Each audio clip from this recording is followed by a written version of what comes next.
Welcome to VJG Chess Academy. In today's session, we are going to understand certain very basic concepts of chess game. So let us get into the subject. We are going to understand about chessboard, pieces, symbols, the values of the pieces, a little bit on chess notations, which is very important.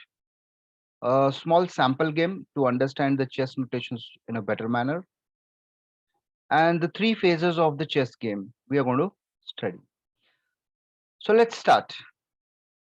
Chessboard, you would have seen a certain kind of a markings in the chessboard, like ABCD alphabets or the numbers. What are they? So you would have seen the numbers like 1, 2, 3, 4 up to 8. So these are nothing but they are the ranks. They are called ranks. These terminologies are very important in the game of chess, because as you move forward you will have to read and write notations. So for that it is very important, right? You can analyze your game also with the help of notations, which we are going to see in the next slides. So the markings from 8 to 1, 8 1 to 8 are called ranks. Then you have A to H, A B C D E F G H. These are files. These are called files. And of course you will have diagonals. Hope you understand diagonals. So I mean, there's no particular name for the diagonals, but you need to understand diagonals. So these are certain basic concepts. So in this, rank and files are very important that you need to understand. The first step to learn the notation is to understand the chessboard. Each square on the chessboard has an address. Now you can see each coordinate is marked with a particular number. So how do you write the coordinate? It's very simple. Let us say this is a file G and this is the rank 5. So the address of this particular square becomes G5. So like first you write the file. So suppose I say A6. It means that I'm talking about the square which is of file A and rank 6. So obviously this is the square I'm talking. So slowly you will get an idea about the various squares coordinates. So you can say that each square on the chessboard has an address. This is very important for the beginners to understand. So hope this particular slide is clear. You have rank. So how many ranks are there? Total there are 8 ranks, and total there are 8 files. Files are A to H and ranks are 1 to 8. And also this is very basic, like how to set up the board. Hope you understand. uh, Generally on your right bottom corner, the light square that is an white square is there. So you can say that H1 is on your right side of the white pieces, and similarly A8 is on the right side of the black pieces, or the person who is playing with the black pieces. So this is a very basic on the chessboard. It is always advisable to start practicing on the physical chessboard and get familiar with the chess pieces and the coordinates, and then you can start playing the games. So hope this is clear. Let us move on to the next slide. Pieces, symbols and values. So various pieces in the chess game are king, queen, rook, bishop, and knight, and pawn. So these are the generally symbols which are used in the notations. And please note that these symbols are in capital letters: K, Q, R, B, and N. N is for knight, So the spelling is KNIGST. But to avoid the confusion with king and knight, so N has been taken as the symbol for knight in writing precious. Though it is mentioned P as a pawn, but generally we don't use this P as a symbol when we are writing the notations. If nothing is written, it is understood that it is a pawn. So once we say take up the sample notations, we will understand. So we don't use any symbol for the pawn while writing the notations. Just by writing this address, it is understood that the piece is a pawn. So we'll see how it happens. And these are the points which each piece carry. So queen has got 9 points, rook has 5, bishop 3, and knight 3, and pawn 1 point. Of course, king is, does not come under the point table, because once the king is, you can say, it's a valuable piece, so it has got infinite value and it does not belongs to this value table and all, right? So this is a brief about the piece symbols and value. Let us get further. In chess, we have got knights and bishops. So they are also collectively termed as minor pieces. These terms are very, very important if you are a chess lover. Major pieces, rook and queen, are termed as major pieces. Now, obviously, the most valuable piece is king, and the safety of the king is very, very important. So you have to be very careful on each move to cross check the king safety is there or not. Have you ensured the safety precautions for the king or not? And then comes the pawn. Generally, we call it as a weak pieces, but they are very, very useful. Don't simply ignore the power of the pawns, because in the end games they are very, very powerful. They can be promoted to any of your minor or major pieces, and also these pawns are very, very important in beginning as well as the end, middle game also, which we will be understanding the terminologies. Though they are called weak pieces, but they are very, very useful, and you can actually turn around the game with the help of the pawns.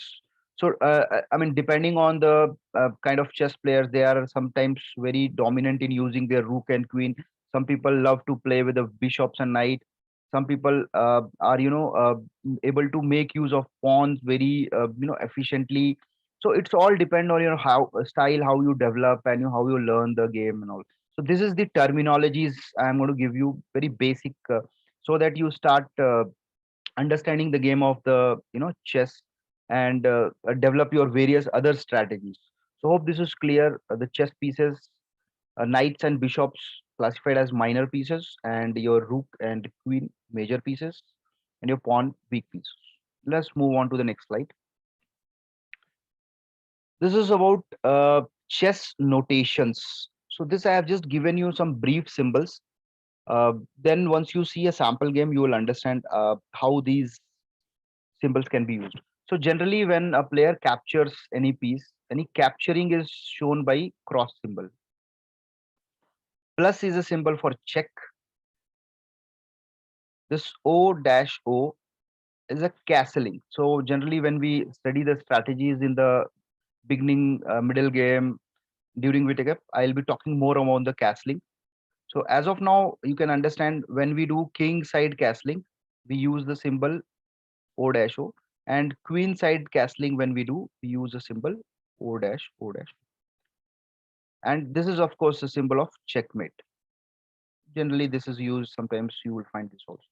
Anyone is okay.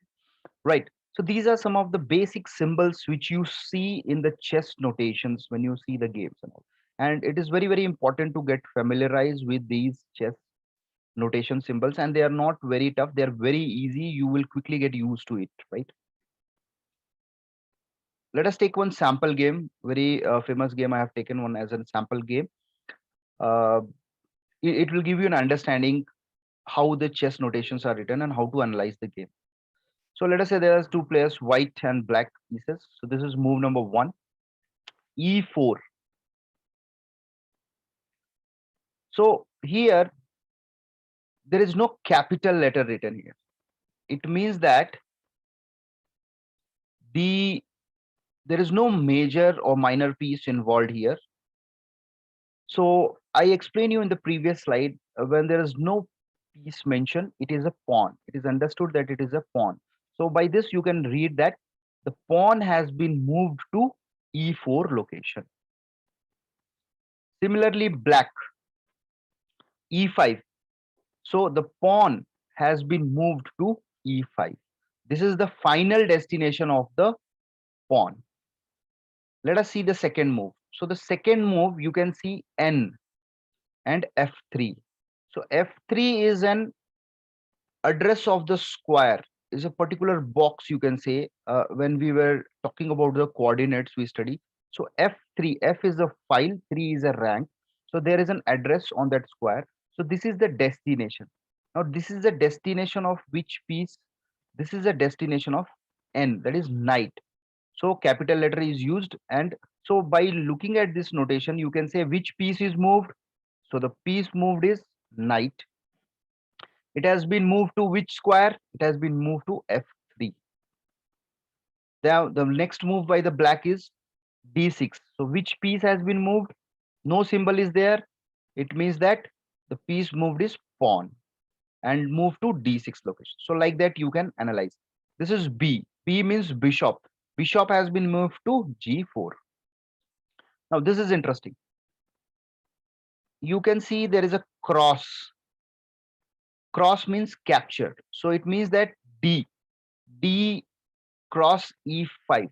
So now here there is no symbol used for the pieces. It is only the coordinate. Initial coordinate is even used. So it is an indication that the pawn which is at a d file, the pawn which is at a d file has captured the piece. We don't know the piece which was there. The piece which was at e5 has been captured by pawn at d file. Right? Here you can see the piece which was at f3 has been captured by bishop. So once you start playing few games and you start writing notations and reading notations, slowly you understand these notations. And let me tell you, understanding notations, this chess notation is very, very important. It may take some time for the beginners to read or write the notations, but that is the language of the chess. You need to understand, and slowly when you practice you get familiar with these things. It is not so difficult initially, it may look, but as you start playing it becomes very easy to understand, so no need to worry at all. Similarly you can find this, let us say this one. So b means bishop has captured, cross means captured. Bishop has captured the piece which was at b5 and it has resulted in plus, that is check. This is queenside castling.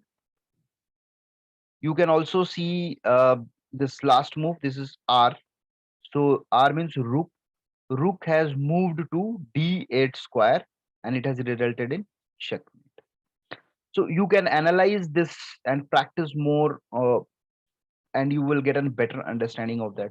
So most of the chess notations I have covered. There are one or two certain specific things which will be known to you once you go to the higher levels.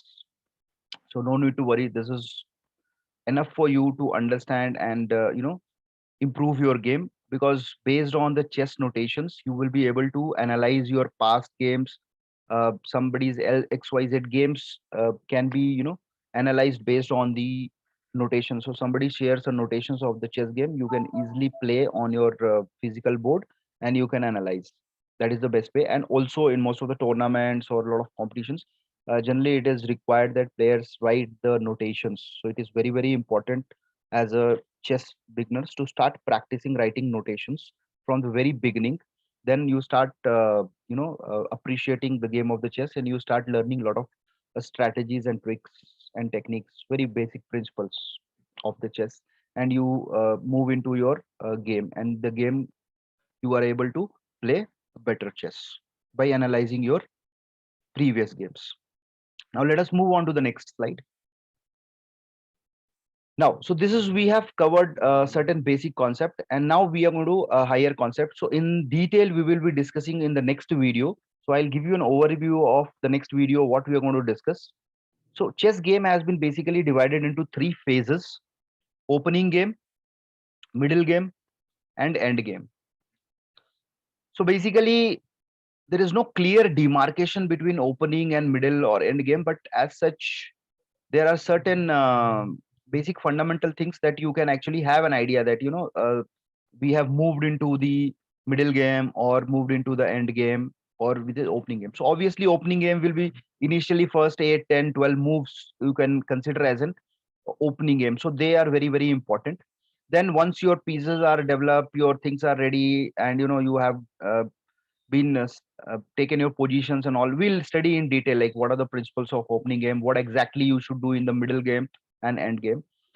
So this at this stage you should just have that awareness that the entire chess game has been divided into three phases: opening game, middle game, and end game. And mastering all these three phases are very, very important. You can spend considerable time at all the three stages. End games are also very, very important when you are left with few pieces, and the across the board you can move your pieces very freely. There are very few pieces left. And in the middle game is one of the critical part of the entire chess game, where you do a lot of tricks and strategies and techniques which you have learned. You use it, you apply it, you hold on your emotions, lot of things happens in the middle game. And opening game, okay, there are a lot of book moves which you can learn, and start your game with the basic fundamental opening games to start with. There are a lot of opening traps and all that you'll be careful. So all these things you will be going to study in the next videos. So that's all in today's session. Thank you so much. You can always contact for learning and experiencing the game of the chess. These are the details: VGG Chess Academy. You can always contact on this number if you want to enroll and improve your game further. So that's all from my side. Thank you so much. We'll have a quick revision what we have studied today. Number one, what we have studied is we have understood the basic chess board. On that, we have understood about the file and the ranks. Please get familiar with that. And we have also understood about the coordinates of the chess. That is important. Each box has an address, and little bit of chess notations. We have seen how the notations are written and how to interpret them and how to read them. And we have also studied about the various phases of the game. That is the three phases: opening, middle, and the end game. So let us meet in the next session, next video. Thank you so much.